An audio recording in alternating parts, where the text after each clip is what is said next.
I rummet kan ingen høre dig skrige, men din stue derimod. Vi er taget et smut til England for at kigge på Alien Isolation her i Creative Assemblys hovedkontor, som vi nok kan se er det væsentligt federe end vores eget kontor. Men det til trods, så fik vi også en hurtig lille snak med 2 af udviklerne. Lad os høre, hvad de sagde.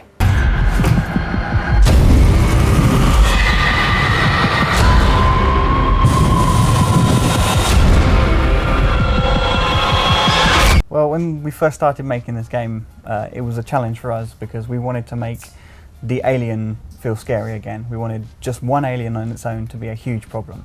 That feeling of just being hunted and not being able to deal with the alien was a massive, massive part of it earlier on, yeah. Yeah, I think the fact that, we were big fans of that first film and it felt like no one had really created that experience in video game form. I think games in the past had really focused on the James Cameron experience of pulse rifles and Marines and lots of aliens, and that's cool, we're fans of that.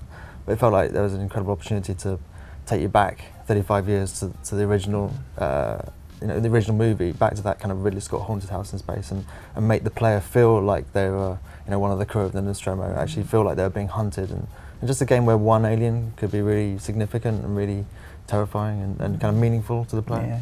For me it was all about that, making that alien feel like it could get you at any point, and it was smart and it was this lethal hunter, and the portrayal of what it felt like in the first film. So when you pick up the controller and you're in that situation, you're not just reaching for your gun and waiting for something to wander in front of your crosshairs, you're actually worrying that any shadow could be the alien, and you're just like, I'm just going to stay in this cupboard.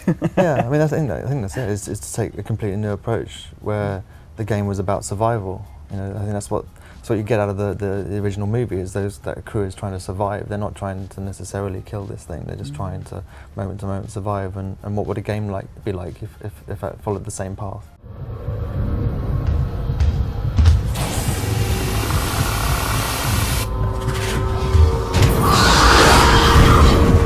For us, actually, I mean, we've been in development for over 3 years. We've been alongside other Alien games that have, come out in that time. And for us, it was more us being focused on what we wanted to do, and being maybe our only big concern was other people might do what we were doing. So, when we saw, Alien Clone Marines come out and it wasn't a survival horror, we were like, oh, that's excellent, like our first relief was just like, brilliant, that's really great.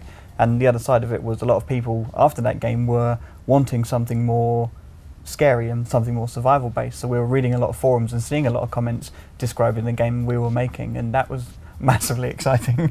Yeah, I think it's just the fact that we, from day one, we knew the kind of experience we wanted to create to give the player, and it felt like an experience that wasn't available in previous Alien titles, and so I think from that point on we were just really super focused on that, and kind of really blinkered and really didn't, creatively didn't change at all, and just kept focusing on the experience that we wanted to deliver. And it was the game that we wanted to play, a completely different type of Alien experience. Yeah.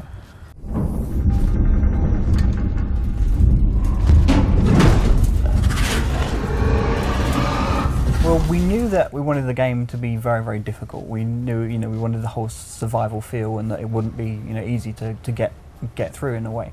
And when we first set about designing this alien, we knew the alien had to be tough, it'd be very, very difficult, maybe you couldn't kill it, things like that.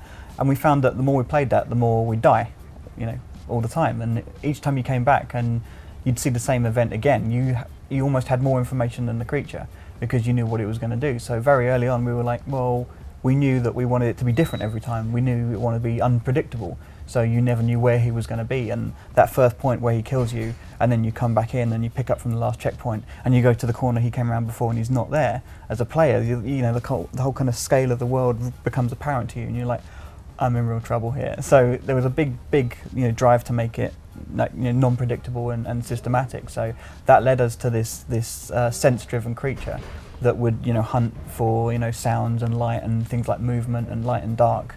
And it wasn't just hunting for the player; it would be hunting for anything in the world, and that put you in the same situation as the people on the station, and that was where the kind of building blocks for the game came from. Det var så den korte udgave af Alien Isolation. Hvis I vil følge den lange udgave, så kan I følge linket hernede.